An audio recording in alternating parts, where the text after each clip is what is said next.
It's been over a year since Apple's M1 chip was revealed, and to this day, the M1 MacBook Air is a killer value and a great choice for a lot of people. But now, Apple's working on a brand new M2 chip that's gonna be at the heart of Apple's upcoming lower-end Macs, like the redesigned MacBook Air and probably even the new iPad Pro. So the big question that we've got to figure out is this: how much of a performance boost should we expect with the new M2 chip, both in terms of the CPU and GPU performance? So without further ado, let's jump right into it. Now, the most important detail in terms of the M2 chip that we have to understand is this report from Mark Gurman from back in May. He said that the MacBook Air with the M2 chip is coming with a 9 or 10 core GPU. So what he essentially means by that is that instead of the current M1 chip's 7 or 8 GPU cores, depending on which model you get, we're going to be getting either 9 or 10 GPU cores with the M2 chip. But if we dig deeper into his actual report on Bloomberg.com, he says that the new chip, which is going to be codenamed Staten, is going to include the same number of computing cores as the M1, but run faster. So that means we're getting the same 4 high-performance cores and the same 4 efficiency cores, but they will be faster. Now, this is way different compared to the new M1 Pro and M1 Max chips that we have in the new MacBook Pros, which have 8 high-performance cores and only 2 efficiency cores. So because of that, the M2 chip will stay much slower than the M1 Pro, as I'm going to show you very soon. And before we get into calculating the performance for both the CPU and the GPU side, we have to answer a couple of different big questions, like which processing node will the M2 be built on? Because originally, we thought it was going to be built on the 3nm process from TSMC, but it does look like that was delayed. And then a little bit later, we found out that the new A16 Bionic chip in the upcoming iPhone 14 is going to be based on TSMC's 4nm process. But then this article was updated to say that TSMC actually refers to it as N4P, which is not 4nm at all. It's actually the 3rd major enhancement of the 5nm family. So with that said, if the M2 chip is in fact going to be built on the 3rd major enhancement of 5nm, here is what we should expect. First of all, it says that N4P will deliver an 11% performance boost over the original N5 technology. Now, if you don't already know, the M1 chip is actually built on the original, so it should have an 11% boost over the M1. Even if nothing else changes and we have basically the same design, we should get at least 11%. So with that said, let's go ahead and get into the calculations. So if we start with the single core Geekbench score of the M1, which is 1,714 points, and then add 11% to that, we should be getting 1,902 single core points, which is actually very impressive. And then if we apply that 11% jump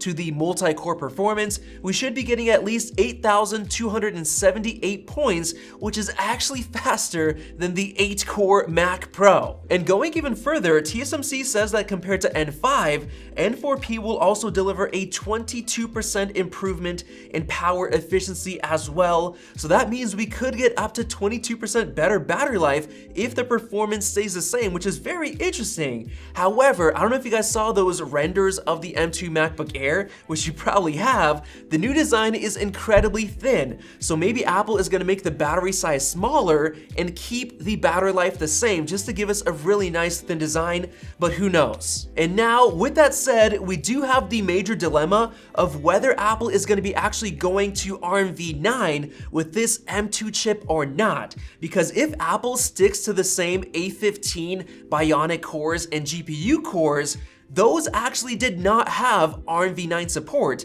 They were still on ARM v8. So if Apple uses A15 cores, then the new M2 chip is not gonna have ARM v9. So that basically gives us a bunch of conflicting information because we can't have A15 cores and ARM v9 at the same time. If we are truly getting ARM v9 on the M2 chip, then the M2 actually has to be based on next year's A16 chip for the iPhone 14. So in my opinion, there are actually 2 possible scenarios for the M2 chip. Scenario 1 is that Apple completely holds off on ARM v9 and the new features like better security, SVE2 support, and more, and they just base the M2 off of the A15 chip, which can make sense. And then scenario 2 is that of course the M2 chip is based on the next generation A16 Bionic chip, which comes with ARM v9 support. So with that said, let me go through both of those scenarios.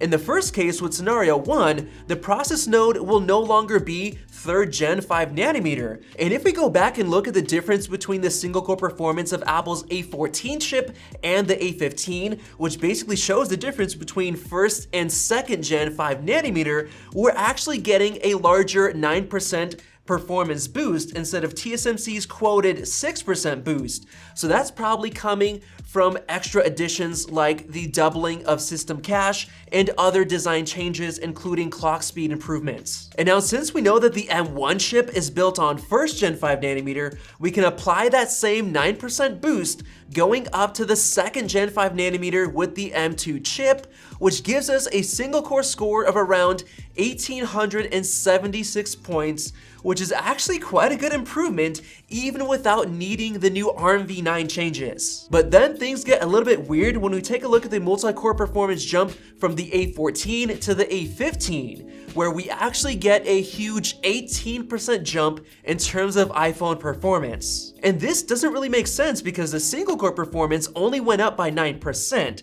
So how in the world are we getting an 18% performance jump? Well, as it turns out, the A15 chip's CPU is made out of 2 high-performance cores and 4 efficiency cores.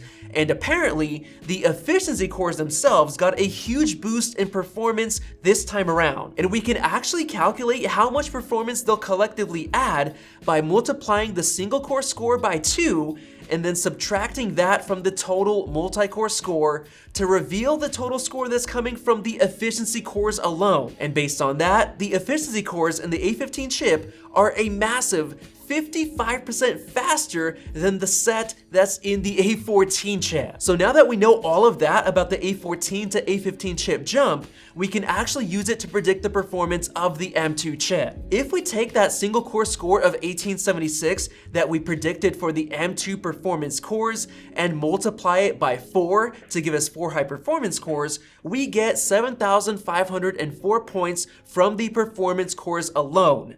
And then if we add in the 1,234 points from the new A15 efficiency cores alone, we're left with a total multi-core score of 8,738 for the M2 chip. But now, with that said, we also have the possibility of the second scenario, with the M2 chip actually being based on the new A16 chip in the upcoming iPhone 14 instead of the A15 chip, which means that it's almost certainly going to be built on the new ARM v9 architecture. And if you think that's completely unrealistic, keep in mind that in 2020, the M1 chip was revealed only 18 days after we got our hands on the iPhone 12, which packs the same A14 chip that the M1 is based on. So next year, Apple could easily release the iPhone 14 with the A16 chip in September, and then a month or two later, they can reveal the new M2 chip, which could be based on the A16 instead of the old A15. So that's totally reasonable. And with that said, we can bring out the numbers from the beginning of this video when we added in an 11% performance boost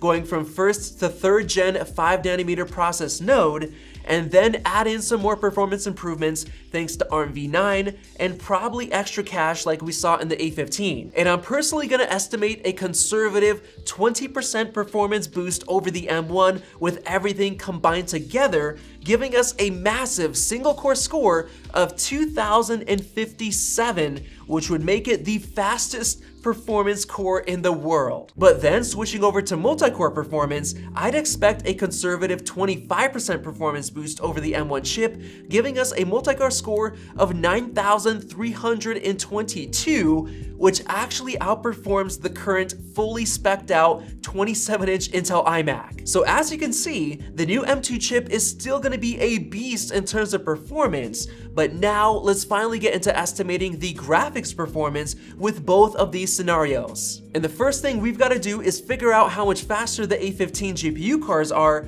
compared to the A14. The best score we got with the A14 chip was within the larger iPad Air 4 chassis, scoring 12,488 points compared to 14,437 with the iPhone 13 Pro and the new A15 chip, making the iPhone 15.6% faster. But the weird thing is that it actually has a 5-core GPU instead of 4 with the A14, so it technically should have scored at least 25% higher. But I think that the smaller iPhone chassis is throttling down the performance due to heat. And one thing we know for sure is that the GPU cores in the current 8-core GPU M1 MacBook Air are also throttled because it scores up to around 22,000 metal points. But if we take the score from the 4-core A14 iPad Air and then double it to match the 8-core GPU in the MacBook Air, it should technically be able to get around 25,000 metal points, but it doesn't. So there are some diminishing returns. So because of all this iPhone throttling confusion, I think the safest bet would be to take the 14,437 score from the 5-core A15 GPU and then double it to create a very conservative theoretical score for a 10-core M2 chip, giving us 28,874 metal points, which is a solid improvement. And then for scenario 2, if the M2 chip is actually based on the A16 chip, then we can add in another 10% conservative boost on top of that due to the 3rd gen 5nm process node and other design improvements, giving us a total score of 31,762. So with all that said, these calculations in terms of the performance should give you some perspective in terms of whether you should wait for the M2 Max or just buy one of the M1 or M1 Pro Max right now. So hopefully you enjoyed this video, and if you did, go ahead and click the circle above to subscribe for more videos like this one, and definitely check out one of those two right over there. Thanks for watching, and we'll see you in the next video.